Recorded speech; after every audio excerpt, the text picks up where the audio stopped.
Welcome to Shorty SuperCoach. How's it going, guys? I am going live tonight, so by the time you see this one, I might be live either on YouTube or TikTok, but I did want to get into some of these new positions we've had made available to us, and it's probably only 3 players that really interest me, and I would love your thoughts on sort of prioritising those. So, feel free to chuck it below in the comments, because it's always handy to get a few guys available as forwards. But like last year, we were praying for them. We're like, Jesus, give us a forward, please. But this year, we've got a pretty strong forward line with all these mid-prices producing premium numbers. So there's probably a need for one. I mean, I think it's Horn Francis, it's Rankin, it's Smith, it's McRae, and it's Daniel. There's 5. So there's probably one more spot available. Sam Darcy's lighting it up. Maybe you like a couple others. But I think a few guys that we'll talk about in a moment will probably be the ones that we discuss the most and focus in on the most. And it's always funny because we get these guys available as forwards, and we're always praying, "Oh, please be playing forward, please be playing forward," and then we get that dual position, and we're kind of like, "Oh, Jesus, I hope he doesn't stay forward." You know what I mean? So we are sort of hoping for a bit of a change in these guys' roles. And where were they? Here we go. So there's a stack of players, but a lot of them aren't relevant. So look, a few people will be happy about Rory Laird, but I don't really think he's going that well. And then the rest of them, Josh Dacos gets defensive status, fantastic. Harley Reid might be interesting for next year. If he were to keep that, I doubt it. But look, the main ones for me, we're not really looking for guys to get midfield status. They're in the forward line, like we said.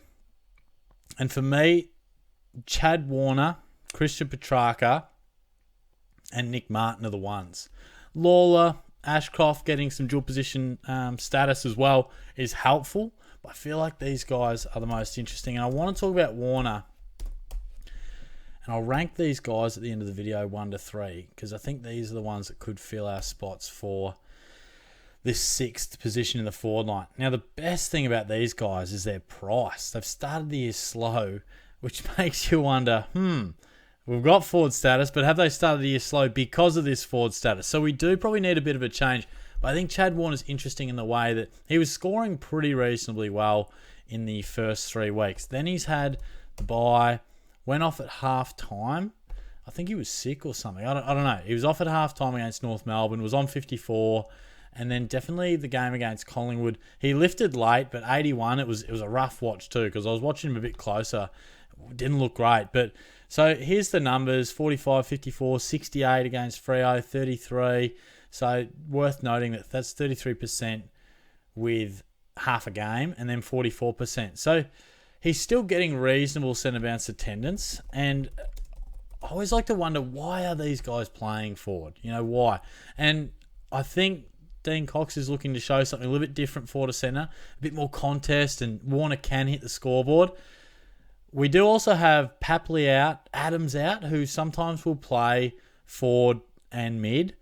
But the main one is definitely Papley. And of course, they have Amadi out for a long time, and McDonald's plying his trade in the 2s at the moment. Probably doesn't affect him as much because we're comparing smaller types to taller types. But I think 2 things will likely happen here. They'll realise that this experiment isn't really working great. Sydney aren't exactly setting the world on fire. And they'll restructure things, and Warner will return to much more mid-time.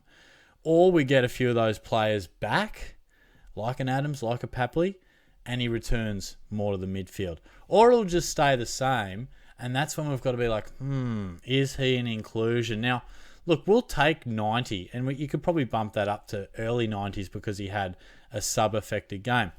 I'd take early 90s, mid-90s. I think Warner can certainly produce some good numbers, even playing slightly more forward and pushing up. Now, this is just starting positions as well. So, look, he still managed in these games where he was playing a lot more forward time. He still found a way to have a few clearances. But he was probably done dirty in this round 1 game. The 78 was probably largely down to 9 clangers as well. He only had 20 touches, but we've seen him ton up with 20 touches before. So comparatively to last year, because at his best, he's a guy that averages in the hundreds, early hundreds. If we look at these averages, clearance numbers, slightly down, but actually not much down. Tackles numbers slightly down, and definitely possessions slightly down. And interestingly, goals haven't changed. So I always find it bizarre when, we move Cripps forward, we move Warner forward. They're playing Merritt slightly more forward. I don't know, Bont. I feel like these guys kick goals as midfielders anyway. I never get if you're looking for a contest in the forward line, bloody hell, anyone with a bit of effort can play forward and harass, can't they? Why would you take a guy like Warner out of the guts? He's explosive, and their midfield, particularly without Goulden, they needed his breakaway. Heaney's a gun, Rowbottom's a good player, Mills will come back, good player, but none of them have that step, run and carry explosiveness that Warner has. So it beats me. I don't know why, but I do like Warner's prospects. If it all returned to normal, he's definitely a guy who averages high 90s, early 100s. Fantastic. Lock him in. He's going to be at a price of, put it this way, if he continues to drop, which he will, 163, he's at 500 already, we're going to find ourselves with Warner probably in the 450 range, and I don't think I can say no to that. Even if nothing changes just yet, I think it's worth rolling the dice on him as a forward at 450k. So watch that space for when he bottoms out off the back of this 54, and then be very keen to see how the role changes. And if Sydney aren't going well, their midfield got smacked by Collingwood's on the weekend, so surely Dean Cox, just change a few things around, mate. Now, let's take a look at Christian Petracca. And again, I was at this game, and because of the potential change in position, I was watching him close. To me, Warner looked like a guy who, when he got opportunity around the middle and the guts, loved it. He was like, finally, I can impact. Where Petracca wasn't, he's still got a bit of, I'll be interested to see his numbers here. It felt like he's still got a bit of centre bounce on the weekend. Centre bounce time, it was the highest for the year, 65%. But to me, he didn't look like the Christian Petracca that we're used to. And to be fair, not much at Melbourne is looking like what we're used to. They are struggling, no doubt about it. Man, I'm starting to sit here thinking, I put my chicken here. Oh, this is a totally off the cuff thought, but I reckon I just preset the oven, put the baking paper out, and I don't reckon I put my Kiev in the oven. Well, that's going to make things a bit tight for the old live stream. Look, I'll finish. I normally get timed out here at 10 minutes, so give me a couple of minutes and I'll check if Shorty actually remembered to put his Kiev in the oven. But anyway, I was on a real roll there. So Petracca didn't look like the guy that we know can average around 110, 115. So, look, we don't need him to return to this. We did when he was a midfielder, but now he's got the forward eligibility. Look at this. He hasn't even hit the ton yet this year. 3 scores in the 90s. So he's a bit more consistent than Warner, but it's just not quite looking like the Petracca of old, and it just worries me.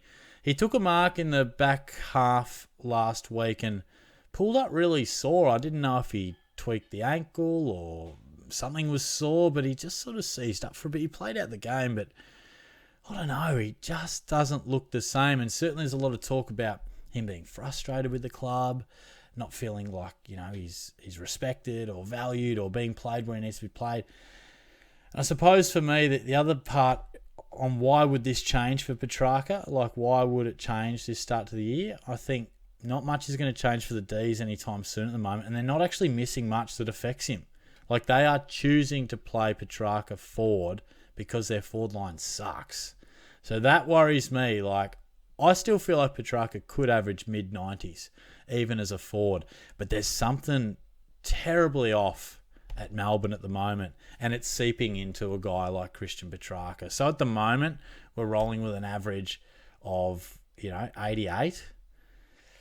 He only probably has to bump that up by 6 or 7 to be worthwhile as a forward, but I'd want to see it before I buy it. I could be tempted, but at the moment, I'm a bit concerned. Can confirm the Kiev was still in the fridge. Oven nicely preheated though, so I'm going to probably have to eat that pretty quickly before my live at 7 o'clock. But anyways, Petracca, I don't know. Look, it wouldn't shock me if he really catches fire, but there's also that part with, the injury from last year.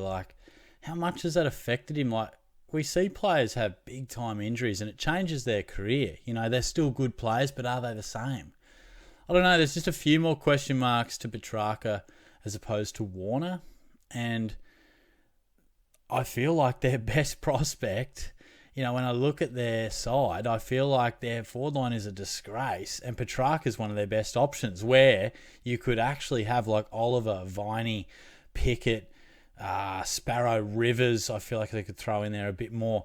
Are guys that are either better options than, not better, their only options are the midfield, or developing as a backman into a midfielder and trying something new. Like, I could see them continuing to try Petracca 50-50 forward mid and giving Rivers more time, or giving Langford more time, or throwing Lindsay in there. Like, sort of worries me that maybe Melbourne are in that rebuild mode and Sydney are still going to be gunning for the finals. And therefore, when they're gunning for the finals, your good players are playing well, you're putting them in their A-grade spots where, I don't know, is there a scary world where Petracca just gets serviced in the forward line and other players get the opportunity that Petracca once got as the side rebuilds? Be very interesting to see, and would love to hear your thoughts on it. Finally, Nick Martin. He's a favourite of mine. He served me well when I picked him last year, and he became a defender and just produced a really good year, average 105. Now, this isn't totally new for Martin. Like, we sort of saw this coming, so I wonder if we can... Rebounds 50s were really high. I wonder if we can... Because my memory says that he played quite a bit forward last year as well. What do the kick-ins tell us? Martin taking a lot, taking less. Yeah, so to me, it almost says after, let's call it round 7, round 8, he's playing a lot less. Still having some kick-outs, but a hell of a lot less than he was in those early stages. And round 8, does it check out with the rebound 50s? Yeah, look, marginally. I mean, then he comes back with a 5 and a 7. So it's hard to tell. But what is clear is that his position did change a bit. And look, you can also check out a bit of heat map action on here. This is something that I've been told about, but only just sort of recently discovered. Handy little feature is just clicking on the heat map here, and you can see where he starts and runs and gathers possession. So I do think that Martin's a player that's just too creative and too crafty to not score. I think clearly at half-back you can have bulk numbers and have 44 and score 136, but I think he's the type of player that can hit the scoreboard, can push high up the ground. Like at the game watching the other day, like he was starting 4, but he was having possessions in the back line too. Like as we can see, like this is a defensive half. And he's having the time on the wing in half forward, but he pushes up high and gets plenty of defensive half possession. So I wouldn't be too concerned about his position, but yeah, he's probably a bit less proven than a Warner and a Petracca. I mean, he's had that 105 year and now he's averaging 90. And so I suppose Petracca and Warner, things have changed positionally or team-wise or injury, where nothing's really changed for Martin. He's just a guy that's been used half-back, used half-forward, wing, all over the ground. They like the ball in his hands, but nothing's really changed from last year to this year. So I guess we have a little bit more or a little less evidence on his scoring ability. It's a bit more of an unknown. But and probably equally for Martin, we're not going to see him bottom out as much as Petracca, or like Warner's going to hit that 450. Petracca could hit 460, 470. I didn't catch his break even before, but Martin's probably...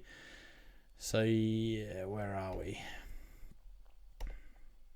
So, tracks 101. So, he's probably not dropping much less than 470, where Martin's at 113. Depending how it goes this week, he might touch around 500. So, it's 40, 30, 50K here or there, but it all counts.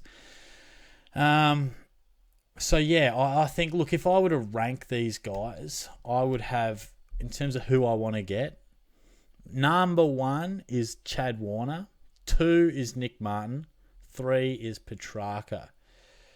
But the tough thing is if Petracca gets going, he flicks to number 1 so quick. Like he's the best player of the lot of them. But I don't know, there's a lot of moving parts at Melbourne and within Petracca and where he's at in his career. He seems unhappy. Everyone seems unhappy at Melbourne. So I'm interested to watch this space. I feel like at the moment, Martin's slightly safer. But yeah, let's judge it as it goes. I wouldn't buy any of them, in the next week or two, unless something drastically changed. But let Warner bottom out. and then he's going to be very tempting, and we might get him in 2 weeks. But let's just watch these guys closely, get more of a sample size of what they're doing, and hopefully one of the coaches decides to, whether it's Goodwin, whether it's Cox, to change the role, and we'll jump on whichever one gets that. But yeah, would love to hear your thoughts on how you're ranking them. And yeah, feel free to jump onto the live if you're watching this between 7:30 and 9 o'clock. Cheers.